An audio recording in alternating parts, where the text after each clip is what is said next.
Hi hello welcome to post 360. నేను మీ మురళీ రాపల్లి. అరే రే రే ఆంధ్రప్రదేశ్ వ్యాప్తంగా ఆడపిల్లలకి ఎవరైతే లేడీస్ ఉన్నారో వాళ్ళందరికీ ఫ్రీ బస్సు ప్రకటించారు మన నారా చంద్రబాబు నాయుడు గారు. అందులో కేవలం 3 బస్సులకే పర్మిషన్ ఇచ్చినప్పటికి కూడా చాలా బస్సులు దానికి అనర్హమైన కూడా ప్రజలకు అవేం పడతలే. ఫ్రీ బస్సులు ఎక్కడం కోసం కొట్టుకుంటున్నారు, తిట్టుకుంటున్నారు. కొంతమంది పైన కేసులు కూడా పెట్టి పబ్లిక్ న్యూసెన్స్ కేసులు కూడా పెట్టి ఒక మహిళని అరెస్ట్ చేసి జైలుకి పంపించిన సందర్భాలు మనం చూస్తూ ఉన్నాం. ఈ క్రమంలోనే ఆటో డ్రైవర్లంతా బయటకు వచ్చేసి అడుక్కుంటున్నారు. ఎక్కడ?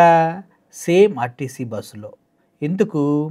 ఈ ఆర్టీసీ బస్సులు ఫ్రీగా ప్రవేశపెడతాం ద్వారా వారికి రావాల్సిన ఆదాయం రావటం లేదనేసి, తద్వారా వాళ్ళు బిచ్చగాళ్ళ తయారవుతున్నారనేసి సింబాలిక్గా వీళ్ళు బస్సుల్లో ఎక్కి అడుక్కుంటూ ఉన్నారు ఎవరు? పాసెంజర్స్ దగ్గర.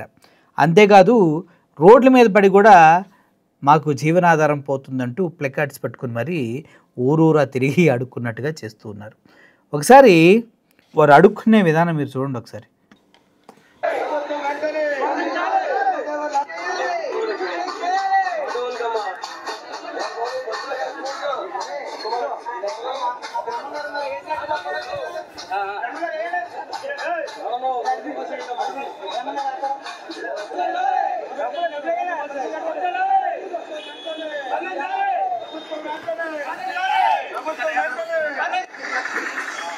అందరి దగ్గర అడుక్కుంటున్నారు.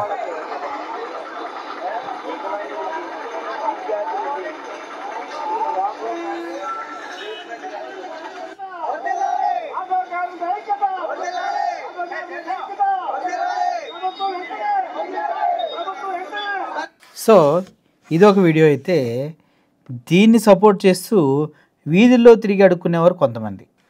గల్లీలో ఆటో డ్రైవర్ హల్చల్ చేస్తూ ఉన్నాను.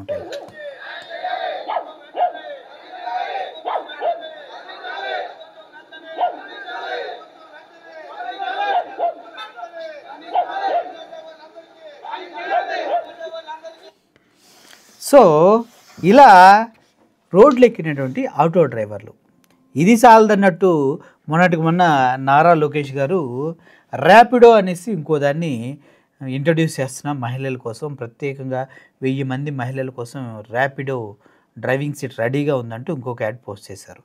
కర్ణాటకలో కావచ్చు, వేరే స్టేట్లో ఎక్కడా కూడా ర్యాపిడోని చిన్న చిన్న వెహికల్స్ని బ్యాన్ చేయడం జరుగుతుంది.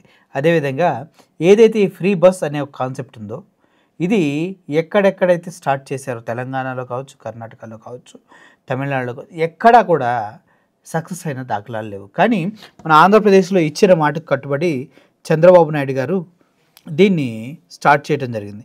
ఆటో డ్రైవర్లు వారి జీవనోపాధి పోతుందంటూ రోడ్లెక్కి ఈ విధంగా భిక్షాటన చేయటం చాలా ఆశ్చర్యం. ఎందుకంటే ఈ ఆటో డ్రైవర్ల భార్యలు ఎవరు ఆర్టీసీ బస్సులో ప్రయాణం చేయరా?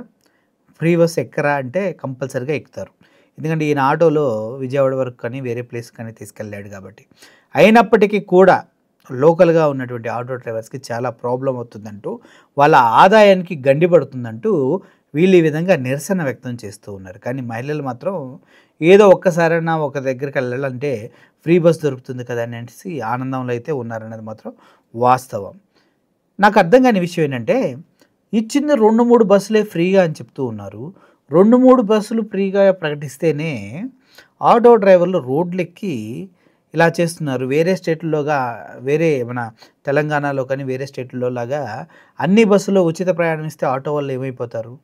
మరి ఈ ఆటో వాళ్ళు ఆ బస్సులు ద్వారా వీళ్ళ ఆదాయం గండిపడుతుందని ఇంత గొడవ చేస్తున్నారే, కానీ ప్రతిపక్షాలు ఏంటి? వేరే విధంగా వైఎస్ఆర్సీపీ పార్టీ కానీ వేరే పార్టీలు కానీ ఈ పథకం తుస్సు బుస్సు అంటూ ఏమి ఇవ్వలేదు, 3 బస్సులే అని ఎద్దేవా చేస్తున్నారు. అంటే ఒకటి, గవర్నమెంట్ చేసింది మంచి పని అయినా ఉండాలి, మంచి పని అయినా అయి ఉండాలి, తద్వారా ఆటో డ్రైవర్లకి నష్టం వస్తూ ఉండాలి. లేదు గవర్నమెంట్ చెడు పని చేసి ఉండాలి, బస్సులు కరెక్ట్గా ఇవ్వకపోయినా ఉండాలి, ప్రతిపక్షాలు ఆరోపిస్తున్నట్టు, అప్పుడు ఆటో డ్రైవర్లకి నష్టం రాకుండా ఉండాలి. ఈ 2 కాంట్రాస్ట్ స్టేట్మెంట్స్. బట్ ప్రభుత్వాన్ని ఇరకాటం పెడతంలో ఇటు ఆటో డ్రైవర్లు, అటు ప్రతిపక్షాలు వాళ్ళ వంతు ప్రయత్నంగా ఎన్ని నిందలు వేయాలో అన్ని నిందలు వేస్తున్నారన్నది మాత్రం వాస్తవం. మీరేమంటారు? Thank you for watching this video. Murali signing off. Thank you so much.